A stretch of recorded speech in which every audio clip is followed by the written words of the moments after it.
Welcome to the Gold RPD guide for Call of Duty Black Ops Cold War. We're going to go through everything you need to know to fast and efficiently complete gold and work your way toward diamond LMGs and the overall DM Ultra Camo. The video is going to be timestamped and split up into chapters, so in the description you can skip to any part of the video if you're only struggling with one or two of the challenges for the RPD, as well as the Discord link is down there and the full Dark Matter and Dark Ether Camo playlist with all the guides for those respective camos being in there as well.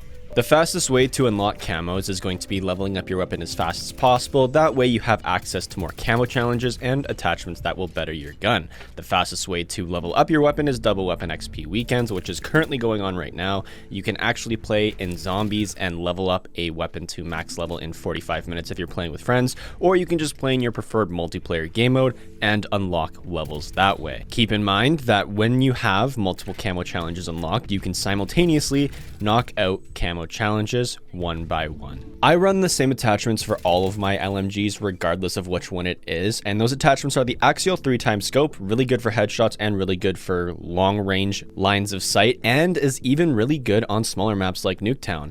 I run the suppressor for stealth, the match grade barrel for 100% damage range increase, which is really good for some of the game modes I recommend, field agent grip for horizontal and vertical recoil control, and the airborne elastic wrap for increased agility and speed statistics. I think we all know what the camo challenges are, so we're going to go through them in depth on how to complete them as fast as possible, and as well as the LMGs all have the same camo challenges.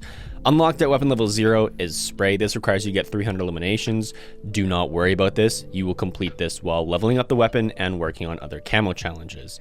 Unlocked at weapon level 5 is stripes, and this requires you to get 100 headshots. Easiest way to do this, aim for the head, one-shot headshots in hardcore. I actually really like combined arms assault and just flanking enemies and getting easy headshots that way. If you're struggling, just force yourself to aim to the head more often. Unlocked at weapon level 10 is the classic category, and this requires you to get 20 Bloodthirsties or 5 kills in a single life. Combined arms assault or domination, whatever one you are the best at, is the easiest game mode to get Bloodthirsties on, because you can flank an enemy spawn and an enemy team and kill even up to 10 people before the enemy even knows where you are. If you're playing in core or hardcore game modes, play on the maps and game modes you excel at. Spawn trap, camp the objectives, hold a power position, whatever you have to do to get 5 kills in a single life. And it does stack, so if you get 10 kills with all of your kills coming from the RPD, it will count for 2, 15 for 3, you can do the math, so on and so forth. Very rare that you will pass a nuclear though with the RPD, and how unfortunate skill-based matchmaking is this year. Unlocked at weapon level 20 is the geometric category. This requires you to get 50 long shots, super easy, hardcore. If you run the attachments that I run, you can treat the RPD like a sniper. That's of course fully auto, and you can just sit back and kill the enemies from long distances. Or if you are in the combined arms mosh pit, the LMGs are extremely OP at long ranges, and you can sit on a cliff and just shoot everyone that walks by, so you should not have an issue whatsoever with long shots. The Flora category is unlocked at weapon level 30, and this requires you to kill enemies that are affected by your Scorestreaks and equipment and field upgrades.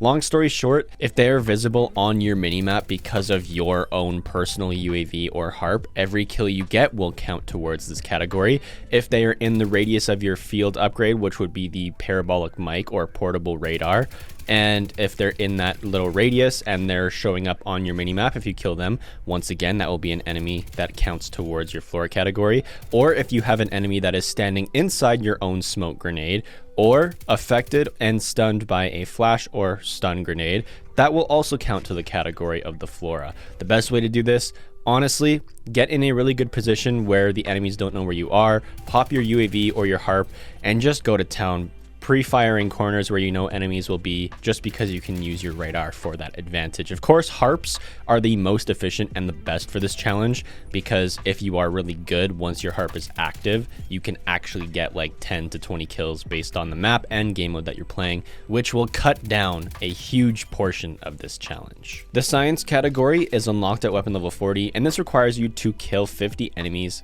taking cover from you. Basically, if they're head glitching, hiding behind a barrel, some debris, a window, or if they're hiding behind cover, every kill you get while the enemy is in that situation will count towards this challenge. Sometimes it does seem a little bit buggy because they do have to be decently close to the cover they're taking. It just can't be they're like 5 feet behind a barrel. They have to be right up against the barrel for it to count. The best way to do this is actually to play on the Crossroads and Raid 24/7 playlist.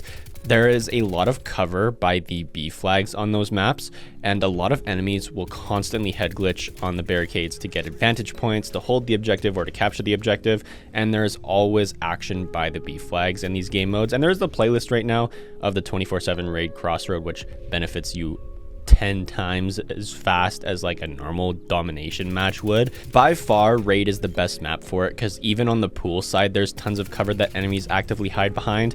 I did it most efficiently on Raid where I would get 12 to 15 kills for this challenge every game. So the only downside is you do have to play a little bit slower, but you also can just unlock this through regular gun progression. The last camo category is double kills. This is unlocked for the psychedelic category at level 50. You only need 25 of them. Double kills should come very easily to you, especially in Nuketown, Ground War, Assault, or any game mode. Honestly, you can get double kills minus free for all and search and destroy. So stay away from those really slow paced ones and stick to the high paced objective game modes. Stick by the objective or be where the enemy is and double kills will come super naturally. You should be able to complete this just focusing on other weapon progression. And once you're done that, you should have gold for the RPD once you've completed all 7 of those camo categories. And then diamond, you have to do this for all LMGs. DM Ultra, you have to do this for every weapon category in the game. I hope this guide did help those who wanted some help with the RPD and LMGs. Leave a like if you did enjoy, dislike if you didn't. There's no hard feelings. Remember that in the description, there is the Discord link and some social media stuff. I'm about to head out. Subscribe for more videos in the future, and if there is one, I'll see you in the next one. Peace.